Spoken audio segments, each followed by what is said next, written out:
चित्रकूट से आई बड़ी खबर, जहां अनियंत्रित होकर पिकअप गाड़ी घर में जा घुसी है और घर में सो रहे लोगों को वाहन सवार ने रौंद दिया है।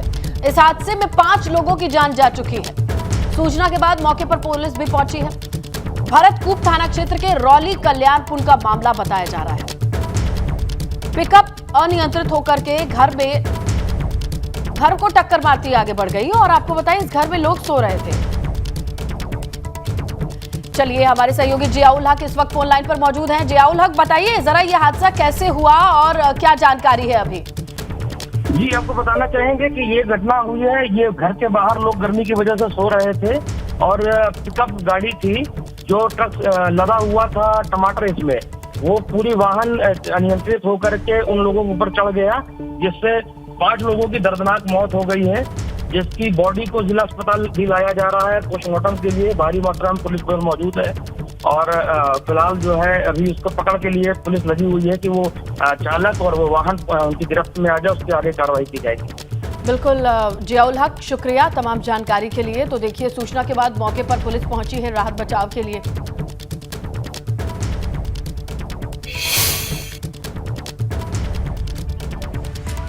चलिए बात करते हैं उत्तराखंड के मौसम की। उत्तराखंड में आज भी भारी बारिश का अलर्ट जारी किया गया है और अगर आप उत्तराखंड से हैं तो ये खबर आपके लिए बहुत जरूरी है। घर से बाहर निकलने से पहले अपने शहर का मौसम का हाल जरूर लें। बिल्कुल, आज मैदानी और पर्वतीय इलाकों में भारी बारिश हो सकती है। प्रदेश के पर्वतीय क्षेत्र में भारी बारिश के चलते न सिर्फ नदियां उफान पर है बल्कि भूस्खलन का सिलसिला भी जारी है। मौसम विभाग ने अगले कुछ दिनों के लिए प्रदेश भर में एक साथ येलो, ऑरेंज और रेड अलर्ट जारी कर दिया है। मौसम विभाग ने पौड़ी नैनीताल के लिए रेड अलर्ट जारी किया और इसके अलावा पूरे प्रदेश में कई जगह ऐसे हैं जिन्हें चिन्हित करके वहां के मौसम के हिसाब से अलर्ट जारी किया गया है। और इस वक्त देखिए पूरे प्रदेश में कहीं ऑरेंज तो कहीं रेड तो कहीं येलो अलर्ट जारी किया गया है। ग्राउंड पर और किस तरीके की जानकारी आ रही है, चलिए रुक करते हैं हमारे सहयोगी रवि कैथुरा का, जो हमें बताएंगे और दिखाएंगे भी तस्वीरें कि देहरादून का मौसम कैसा है। यहां से शुरू करेंगे रवि और समझेंगे कि मौसम विभाग की तरफ से क्या क्या चेतावनी है। बिल्कुल सुनीता, देखिए पूरे प्रदेश में मौसम बदला हुआ है। देहरादून के मौसम की अगर बात करें तो यहाँ पर भी पूरी तरीके से अगर रात भर से बारिश का सिलसिला जारी है। हालांकि अभी थोड़ा सा बारिश थमी है और जैसे कि आप कह रहे हैं कि इस वक्त कैसा मौसम है, तो मैं देहरादून का मौसम आपको बता दूं कि इस वक्त थोड़ा सा बारिश का सिलसिला थमा हुआ है। लेकिन आज पूरे प्रदेश में जिस तरीके से रेड, ऑरेंज और येलो अलर्ट जारी किया गया है, तो ऐसे में परेशानियां आज बढ़ सकती हैं और 2 जिले बहुत खास हैं, पौड़ी और नैनीताल, जहां के लिए रेड अलर्ट जारी किया। रेड अलर्ट का मतलब है कि हाई अलर्ट, बहुत अत्यधिक बारिश हो सकती है इन इलाकों में। और जो पौड़ी और जो नैनीताल से जो सटे हुए जो और जिले हैं, जो इलाके हैं, वहां पर भी बहुत भारी बारिश का अनुमान है। इसके अलावा बात करें तो देहरादून, टिहरी, पिथौरागढ़, रुद्रप्रयाग, हरिद्वार, इन इलाकों में भी बहुत भारी बारिश का आज पूर्वानुमान मौसम विभाग ने जारी किया है। और जैसे कि मैं बता रहा हूं, और इस वक्त जो है देखिए बारिश भी शुरू हो गई है और रात से इस तरीके का सिलसिला पूरे प्रदेश में चल रहा है। मौसम विभाग ने चेतावनी दी है कि भूस्खलन की घटनाएं और जो पहाड़ी जो इलाके हैं वहां पर आज बहुत ज्यादा बढ़ सकती है। ऐसे में लोगों को बहुत ज्यादा सतर्क रहने की आवश्यकता है। तो जिस तरीके से तेज बारिश का जो सिलसिला है वो जो देहरादून में शुरू हो गया है, ये पूरे प्रदेश में शुरू है। ऐसे में अगर बात करें तो पौड़ी, नैनीताल और चंपावत, बागेश्वर, इन जिलों से जो अभी तक खबर आई है, यहाँ पर जिलाधिकारियों ने कक्षा 1 से 12वीं तक की जो कक्षाएं हैं उनको आज पूरी तरीके से बंद रखा गया है। छुट्टी की गई है बच्चों की, ताकि बारिश में किसी तरीके का नुकसान न हो। इसके अलावा जो यातायात है उसको देखते हुए एसडीआरएफ, एनडीआरएफ की तैनाती की गई है, ताकि कहीं पर भी अगर कुछ होता है तो पीडब्ल्यूडी जो संस्थाएं हैं, विद्युत है, सिंचाई है, ये तमाम जो त्वरित जो रिस्पॉन्स है वो कर सकें। तो ऐसे में लोगों के लिए बहुत खास हो जाती है खबर कि जिस तरीके से रेड, ऑरेंज और येलो अलर्ट जब एक साथ जारी होते हैं प्रदेश में, तो कहीं ना कहीं बहुत ज्यादा दिक्कतें हो सकती हैं। तो बेवजह आज लोग यात्रा ना करें, बहुत जरूरी हो तभी यात्रा करें और परहेज करें यात्रा करने से। इसके अलावा अगर बात की तो जब भी जो पहाड़ी इलाके हैं, जो लोग वहां जंगल जाते हैं या आसपास के काम पर जाते हैं, वहां पर भी थोड़ा सा सतर्क रहने की आवश्यकता है, जिस तरीके से अलर्ट जारी किया गया है। और जैसा कि मौसम विभाग ने एक बार फिर से अलर्ट जारी कर दिया है, कुछ इलाकों के लिए ये रेड, ऑरेंज और येलो अलर्ट जारी किया गया है। उसी मुताबिक उन जगहों के लोगों को सतर्क रहने की भी जरूरत है। बहुत शुक्रिया आपका तमाम जानकारी के लिए। आगे बढ़ेंगे, बात करेंगे धारचूला की। धारचूला में पहाड़ी दरकने का बेहद खतरनाक वीडियो सामने आया है, जिसमें कई लोगों की जान बाल बाल बची।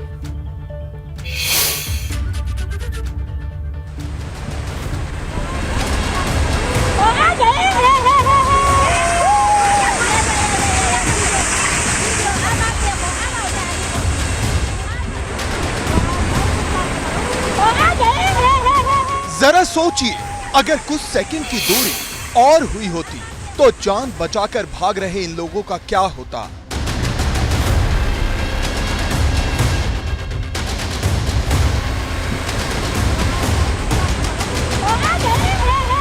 महज 2 सेकंड की देरी हुई होगी और अचानक से पहाड़ी का बहुत बड़ा हिस्सा नीचे आ गिरता है।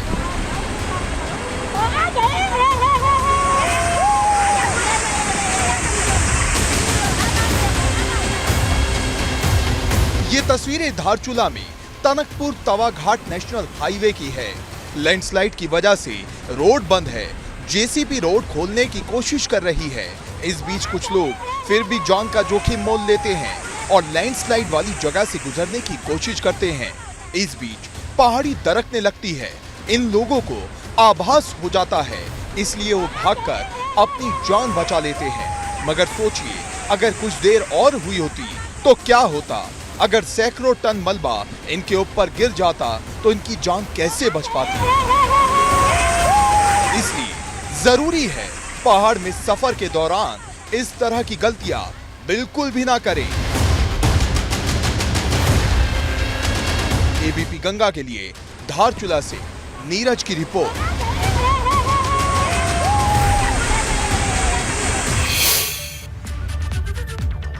और चलिए आगे बढ़ेंगे। बड़ी खबर हल्द्वानी से आपको बता दें, भारी बारिश की चेतावनी के चलते बड़ा फैसला हुआ है। आंगनबाड़ी और 12वीं तक के स्कूलों को बंद कर दिया गया है। डीएम ने सभी सरकारी और निजी स्कूलों की छुट्टी कर दी है और मौसम विभाग ने भारी बारिश को अलर्ट जारी कर दिया है। हल्द्वानी से आपको बड़ी जानकारी दे रहे हैं। आंगनबाड़ी और 12वीं तक के स्कूलों को बंद किया गया है। मौसम का हाल देखते हुए डीएम ने सभी सरकारी और निजी स्कूलों की छुट्टी की। तो जहां एक और पूरे देश को डिजिटल इंडिया बनाने का काम हो रहा है, तो वहीं पीलीभीत के ड्रमंड राजकीय इंटर कॉलेज की कंप्यूटर लैब पिछले 5 साल के बाद खुली तक नहीं, और इसी वजह से सैकड़ों कंप्यूटर खराब होने की हालत तक पहुंच गए हैं और अधिकारी रोजाना इन्हें देख रहे हैं और इसकी अनदेखी भी कर रहे हैं। क्या है ये पूरा मामला, देखिए इस रिपोर्ट।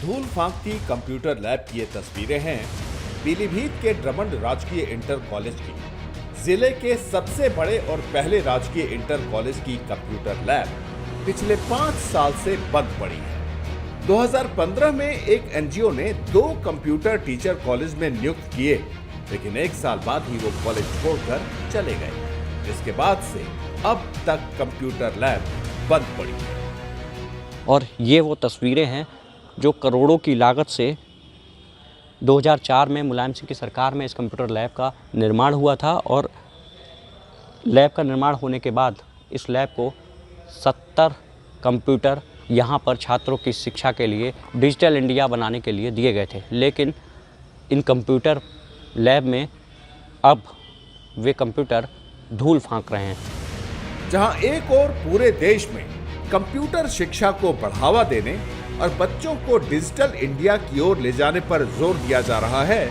वहीं ड्रमंड राजकीय इंटर कॉलेज की कंप्यूटर लैब वो उद्देश्य पूरा नहीं कर पा रही।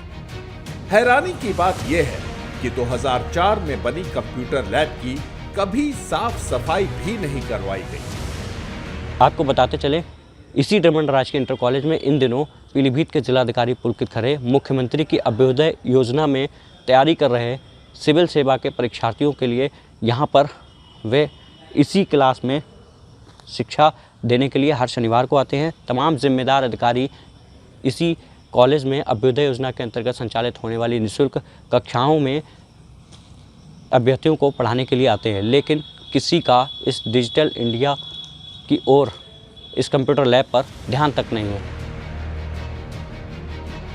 जहां सरकार एक ओर डिजिटल इंडिया की बातें करती है, वहीं दूसरी ओर जिले के सबसे बड़े राजकीय इंटर कॉलेज की कंप्यूटर लैब में रखे डिजिटल इंडिया का सपना दिखाने वाले कंप्यूटरों को दीमक चाट रही है। छात्रों को कंप्यूटर छोड़कर दूसरे विषय लेने को कहा जाता है। जब ये सवाल कॉलेज प्रशासन से पूछा गया तो दलील दी गई कि कॉलेज में कंप्यूटर टीचर का कोई पद है ही नहीं, जिसकी वजह से कंप्यूटर की पढ़ाई नहीं हो रही है और लैब बंद पड़ी है।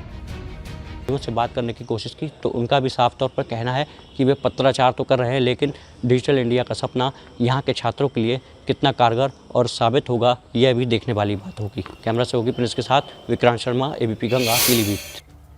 कोरोना महामारी की वजह से 2 साल तक कांवड़ यात्रा पर रोक लगी रही, लेकिन इस साल जिस तरीके से लाखों की संख्या में श्रद्धालु उत्तराखंड का रुख कर रहे हैं, उसे देखते हुए हरिद्वार जिला प्रशासन कांवड़ यात्रा को भव्य रूप से मनाने के लिए तैयारियों में जुटा हुआ है। और देखिए, इसके लिए तमाम राज्यों की खुफिया एजेंसियों से तालमेल बिठाकर काम किया जा रहा है ताकि किसी भी तरह की कोई गड़बड़ी ना फैल सके। कांवड़ यात्रा को लेकर खुद उत्तराखंड के सीएम पुष्कर सिंह धामी लगातार अधिकारियों के साथ बैठक कर रहे हैं।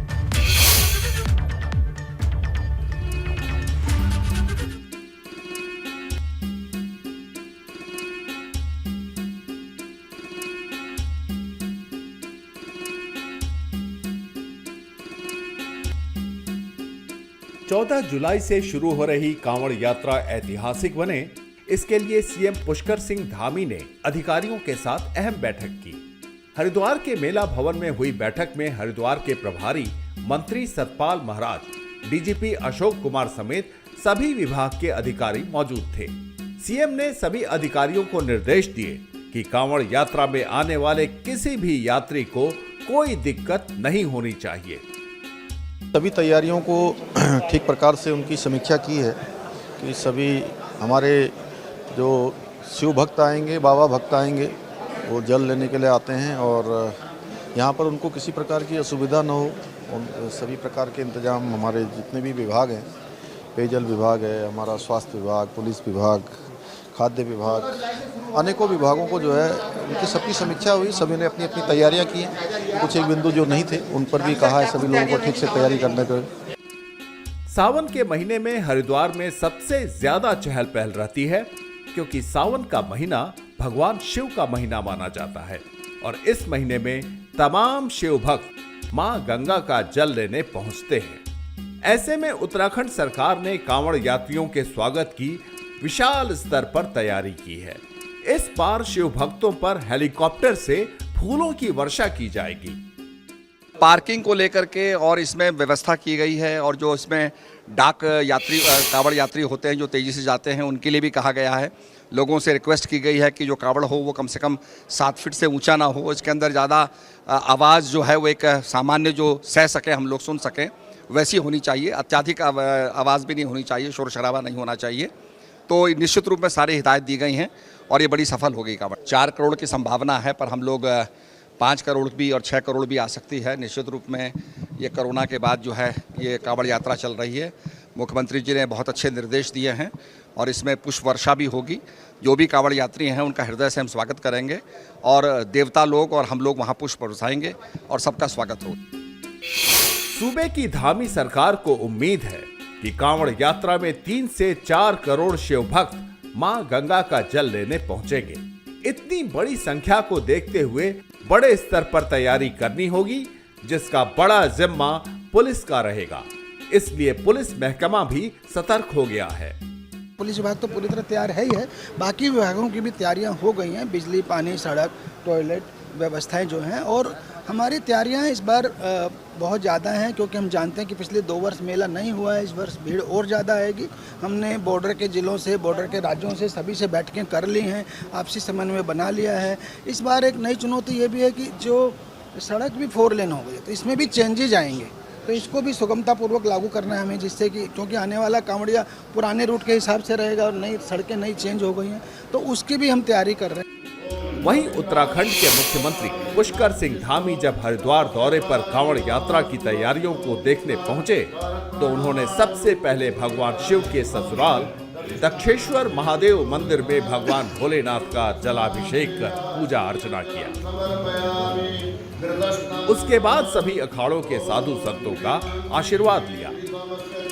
तो ट्रैफिक प्लान से लेकर खाने पीने और उनके ठहरने की व्यवस्था को लेकर सभी तैयारियों को बेहतर करने के मुख्यमंत्री ने निर्देश दिए हैं। अब ये साफ तौर पर कहा जा सकता है कि हरिद्वार कांवड़ यात्रा के लिए तैयार हो चुका है और 14 तारीख का इंतजार है। जब कांवड़ती हरिद्वार में आएंगे तो तब देखना होगा कि जिला प्रशासन और सरकार की किस तरह की व्यवस्थाएँ हैं। हरिद्वार से मेरे सहयोगी मनवर रावत के साथ पंकज राणा, एबीपी गंगा। तो देखिए, कांवड़ यात्रा को इस बार भव्य बनाने के लिए हरिद्वार प्रशासन दिन रात एक किए हुए है। कहीं कोई कमी ना रह जाए, अधिकारी इसे बारीकी से जांच रहे हैं, परख रहे हैं, तैयारियों पर नजर बनाए हुए हैं। और पिछले 2 साल से कोरोना की वजह से कांवड़ यात्रा नहीं हो पाई थी और इसीलिए माना जा रहा है कि भारी संख्या में शिव भक्त हरिद्वार से जल लेने के लिए पहुंचेंगे। हरिद्वार से एबीपी संवाददाता पंकज राणा की ये रिपोर्ट देखिए।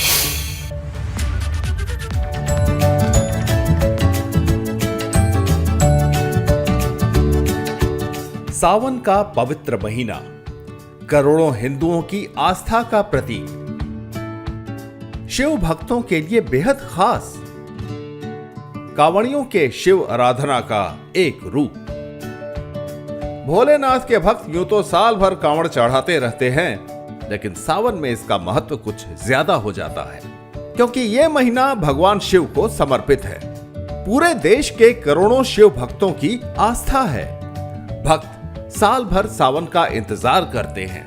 भगवान भोले को खुश करने के लिए कांवड़ यात्रा निकालते हैं। लोग हरिद्वार और गंगोत्री धाम की यात्रा पैदल करते हैं और गंगा स्नान करने के बाद गंगा जल से भरी कांवड़ को अपने कंधों पर रखकर पैदल आते हैं। ऐसे में हरिद्वार में कांवड़ यात्रा को लेकर तैयारियां बेहतर करने की कोशिश हो रही हैं। हरिद्वार कितना तैयार है कांवड़ यात्रा को लेकर, उसकी आप तस्वीरें आप देखिए कि जहां से शिव भक्त जल भरेंगे। ये हरिद्वार का खर की पौड़ी का स्थान है और यहीं से शिव भक्त तमाम भगवान शिव के लिए जलाभिषेक करने के लिए जल भरेंगे। और यहाँ देखिए, आज क्योंकि सामान्य दिन है, कोई बड़ा स्नान नहीं है, उसके बावजूद भी आप देखेंगे तो भारी संख्या में यहाँ पर श्रद्धालु स्नान करने के लिए पहुँचे हैं। लेकिन जब शिव भक्त यहाँ आएंगे, जब कांवड़ यात्रा शुरू हो जाएगी, तो इससे 10 गुनी भीड़ यहाँ पर हो जाएगी। शिव भक्तों के लिए एक बेहतर प्लान तैयार किया जा रहा है ताकि किसी भी तरह की कोई दिक्कत ना हो। और इसके साथ साथ ही क्योंकि जो यहाँ के व्यापारी हैं, उनके चेहरे भी खिले हुए हैं कि शिव भक्त अगर आते हैं तो उनके जो व्यवसाय है वो भी आगे बढ़ेगा। इस बार माना जा रहा है कि 4 करोड़ के करीब शिव भक्त हरिद्वार में गंगा जल लेने आएंगे। सावन का महीना शुरू होते ही हर ओर चहल पहल नजर आती है। ये महीना व्रत त्योहारों से भरा हुआ है और पूरे महीने भगवान शिव का पूजन किया जाता है। लोग एक और जहां गंगा में आस्था की डुबकी लगाते हैं, वहीं प्रशासन की कोशिश रहती है कि कांवड़ियों को कोई दिक्कत ना हो। आप देख रहे हैं कि किस तरह से यहाँ पर एक मैनेजमेंट करके यहाँ पर व्यवस्था तैयार की जा रही है। और मुख्यमंत्री ने सभी अधिकारियों को ये भी कहा है कि हर की पौड़ी के अलावा जो, क्योंकि कांवड़ यात्रा जब होगी तो जो शहरी एरिया है या हाईवे का जो एरिया होता है वहाँ पर भी भारी भीड़ होती है। तो एक प्लान तैयार किया जाए कि किस तरह से जो हाईवे है वहाँ पर व्यवस्था को बनाया जाए, ट्रैफिक प्लान कैसे तैयार किया जाए। क्योंकि इस बार एक बड़ी बात यह है क्योंकि पिछले 2 साल से कांवड़ यात्रा नहीं हुई है और कई जो ऐसे हाईवे पर ब्रिज तैयार किए गए हैं जो फ्लाईओवर का काम करेंगे। यात्री आएंगे और अपनी पार्किंग अलग अलग जगह करेंगे और उसके बाद वो हर की पौड़ी पर जल भरने के लिए जाएंगे। तो इस तरह का प्लान तैयार किया जा रहा है। सावन का महीना 14 जुलाई को शुरू होगा और 12 अगस्त तक रहेगा। इस बार सावन में 4 नहीं 5 सोमवार के व्रत होंगे। सावन का पहला सोमवार इस बार 18 जुलाई को है। ऐसे में हरिद्वार के चप्पे चप्पे को चमकाया जा रहा है। इस तरह से जिला प्रशासन और सरकार आने वाले दिनों में कांवड़ यात्रा के तैयार होगा, ये देखने वाली बात होगी। हरिद्वार से अपने सहयोगी मनोहर रावत के साथ पंकज राणा, एबीपी गंगा। आगे बढ़ेंगे, बात करेंगे पौड़ी की, जहां बगैर लाइसेंस के मीट की दुकान चला रहे दुकानदारों पर कार्रवाई हुई है। प्रशासन ने ऐसे ही एक दुकानदार पर 1,10,000 रुपए का जुर्माना लगाया है। खाद्य सुरक्षा विभाग ने पिछले 6 महीने के भीतर कई ऐसे दुकानदारों पर कार्रवाई की है जो बगैर लाइसेंस के मीट की दुकान चला रहे थे।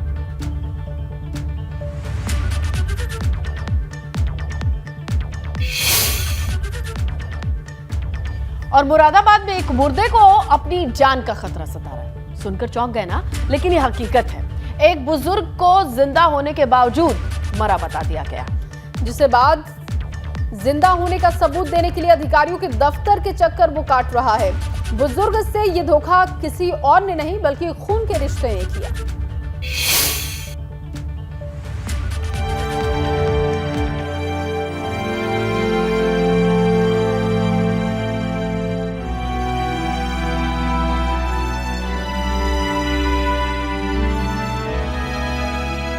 मुरादाबाद के रहने वाले मोहम्मद सलीम को अब अपने जिंदा होने का सबूत कुछ इस तरह देना पड़ रहा है, क्योंकि उनकी पहली पत्नी और बेटों ने फर्जी दस्तावेज बनवाकर मोहम्मद सलीम को मरा हुआ साबित कर दिया और उनकी करोड़ों की संपत्ति हड़प ली। जैसे ही इसकी खबर मोहम्मद सलीम को लगी, वो अपने जिंदा होने का सबूत देने की कोशिश में लग गए। मेरी बीवी शहनाज और बेटों ने सबने, जीशान, फैजान, हमदान, सुलेमान, इन लोगों ने और सब बेटियों ने, मुझे किसी ने कोई इत्तला नहीं दी कि पापा आपको यहाँ सर्टिफिकेट निकाला है या कुछ करा है। वो सब लोग शरीक थे, उन्होंने पत्ती ली आपस में और बांटी और खाई। मुरादाबाद के फैजगंज के रहने वाले मोहम्मद सलीम ने अपने प्रार्थना पत्र में बताया कि 1977 में वो सऊदी अरब के जद्दा में काम करने चले गए थे। बीच बीच में वो अपने पैतृक घर मुरादाबाद आते रहते थे और 9 बेटे बेटियों के साथ समय बिताकर फिर वापस सऊदी अरब चले जाते थे। एचएल हिट कर दी। लेकिन पहली बैक टू बैक क्लोज करेंगे। नगर निगम के अधिकारियों और कर्मचारियों से 60 यही पैकेज लगाना, बैक टू बैक क्लोज करेंगे। जनवरी 2017 में उन्हें मरा हुआ बता दिया और करोड़ों की संपत्ति बेच दी। सारी संपत्ति बहुत सी हैं। एक तो दिल्ली में मेरा फ्लैट है और एक मकान चुमंडा वाली गली में अगला था, वो भी उन्होंने बेच लिया और भी मेरे बैंक से सारे दस्तखत करके जाली पैसा निकाल लिया सब।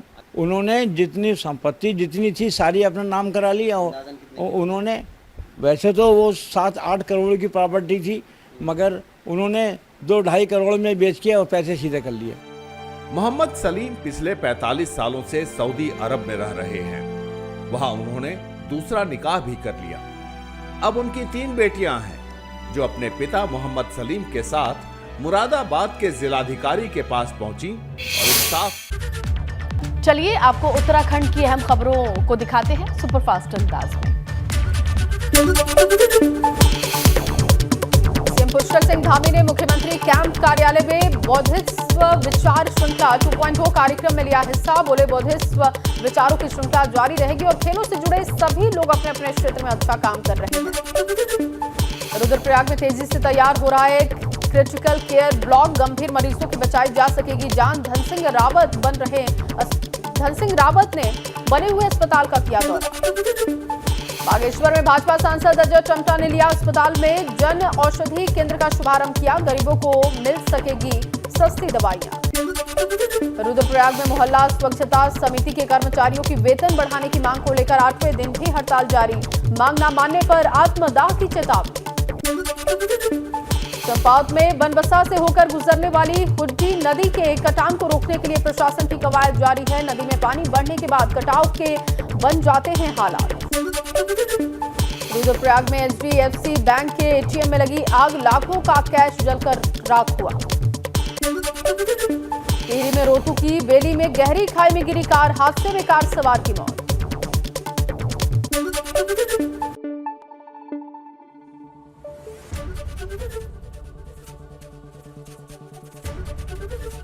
ABP गंगा, खबर आपकी, जुबान आपकी।